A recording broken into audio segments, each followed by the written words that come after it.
Hi guys, welcome to the next book summary video on my GTV. This is Winning with People by John C.Maxwell. And I never put the middle initial when they put their middle initial, because I'm like, why are you putting your middle initial? But with John C. Maxwell, there's no John Maxwell, it's only John C. Maxwell. And he's such a legend that he's actually known by his middle initial as well. So, thank you, John. Key points. 1. Understand if you're in a position to develop healthy relationships. Most people grew up in a dysfunctional household without positive role models for successful relationships.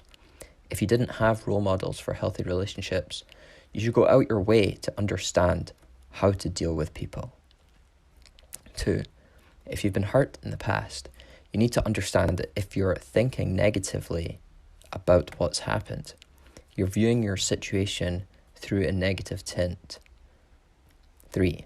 Understand that if you hate a person, you hate something about them that is a part of yourself.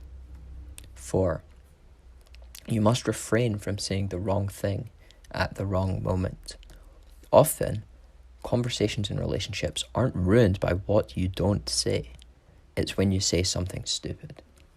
The more you say, the less intelligent you appear. 5. Learn to see your relationships from the perspective of the other person. 6. Sometimes it's scary to learn more. You cannot, however, allow your mind to become idle when it comes to your relationships. You'll subconsciously limit your growth by being scared to learn more. So the more you learn about this, the more you understand about this, the more fucked up you realise it all is. And it's pushed me into depression a couple of times. And it's really made me question whether I want to continue with this. Not just learning about it, but life in general. It's like, if this is the reality, is this something I'm okay with continuing? And it gets really fucked up. If you watch all my relationship evolution book summaries, you'll be scared to learn more. And that's probably why I don't get many views. And that's why, my music and shit, things that don't matter get more views. Because people are scared to learn more. And if you can push past that limit, that subconscious limit, you'll be in the top 3% of people. 7. To get other people to like you, you must show that you care about them. Remember their name, get them to talk about themselves, remember key points about them, and make them feel important. And it's amazing because so many people don't actually know this. And I don't consider myself a social person. But I met this guy the other day. He was like, I feel like I've known you my whole life. You're so trustworthy. I feel like I could tell you anything. And stuff like this. And it was so weird because I was just doing things that I know I didn't have any social momentum. I was just quiet and let the other person speak. And it's crucial. 8. If you treat someone as they appear to be, you make them worse. When you treat someone as they could potentially be, you make them better. You make them what they should be. And often that's going to freak people out. Often people aren't going to like that. They're comfortable being the way they are, and they don't want to change and improve. But you must do it anyway to be a leader. 9. If you're going to confront someone about something, you should do it as soon as possible before the situation becomes worse. Only confront them if you care about them. Seek understanding, outline your issue, encourage a response, and agree on an action plan. Now, this is really difficult because the more you care about someone, the less you're going to want to confront them and have this conversation. But the longer you leave it, the worse it's going to get, and the bigger the disconnect between the two of you is going to get, the more time and energy you'll spend, both of you, worrying about the relationship, where it's headed, And it could force one of you or make one of you take a action that's going to lead to the detriment of the relationship. So you must act as soon as possible, maybe not right away, but as soon as you feel as possible before the situation becomes worse. 10. You cannot compartmentalize trust. You can either trust someone or you can't. Now, I don't know about this. Actually, yeah, he's right. I've tried to compartmentalize trust. Like, oh, I can trust this person to do this, but I can't trust them to do this.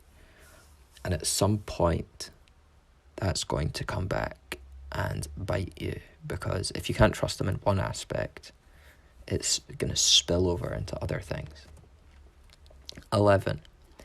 To be likable, you need to have a consistent mood. People need to know what to expect when they contact you.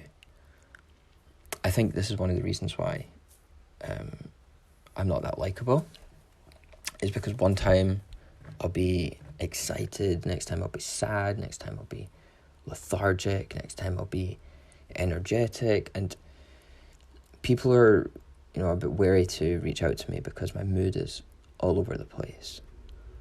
So I need to at least appear to have a consistent mood and maybe hire someone to vent to, rather than tapping into my relationships with other people to do this. 12. To be likable, you need to be sensitive towards other people's feelings. Although people expect you to be emotionally stable, others won't be. So as a leader, you must be emotionally stable, and you need to accept and understand and deal with people who aren't emotionally stable without complaining about it, because that's what you've been chosen to do. Now, I don't like this, but, that's the way it is. 13. To be likable, you must forgive easily and be willing to ask for forgiveness. Here's another thing I can't do. In the past, I've been very tough to negotiate with in terms of forgiveness. However, it just exacerbates the problem in the long run, and it leads to more negative actions being taken towards me. Even if I don't do anything wrong, people think of things to hold against me and do towards me because I haven't forgiven them. 14. You must be committed. Every relationship will experience setbacks, disappointments, and strains. You need to be committed to getting through it, or you lose everything that you've worked to gain and maintain. 15. Let people know how much you care as often as you can. 16. Be patient. It takes a long time to get back from the relationship. A lot of people, they'll invest in the relationship and then they'll make a deposit and then they'll try to make a withdrawal too soon. And you need to understand that people won't like that. And then you need to also understand where the power lies in the relationship. Often they'll have more power in the relationship. So you need to make a few deposits before you ask for something in return. 17. Understand that people have problems. You can't just accept the good parts about someone and reject the bad. So, you'll meet someone, you'll get to know them, you'll like them, and then you'll find out the bad parts about them, the things they've been keeping from you, and then you'll snap and you'll reject them. But you need to understand that those problems that are there, it's going to be similar or worse with everyone. So you need to just try and get over it. Try and encourage the good parts about them. And understand that they'll always have those bad things. Those bad things will always keep happening. Unless, they really want to change it. But that will always still be part of who they naturally are. 18. Allow others to know the problem areas that they'll face in your relationship. You need to know your weaknesses, and you need to communicate how they should handle you when you're acting up out of these weaknesses? How should they deal with you? What's the best way to deal with you? And if you don't know, you need to understand if you can't communicate that you don't know, then they're just going to operate however they're going to operate, and that might piss you off, but you've not communicated how you want them to deal with it. So it comes back to you. The responsibility comes back to you. 19. Create win-win relationships. Lopsided relationships can't last in the long run because the giver becomes worn out.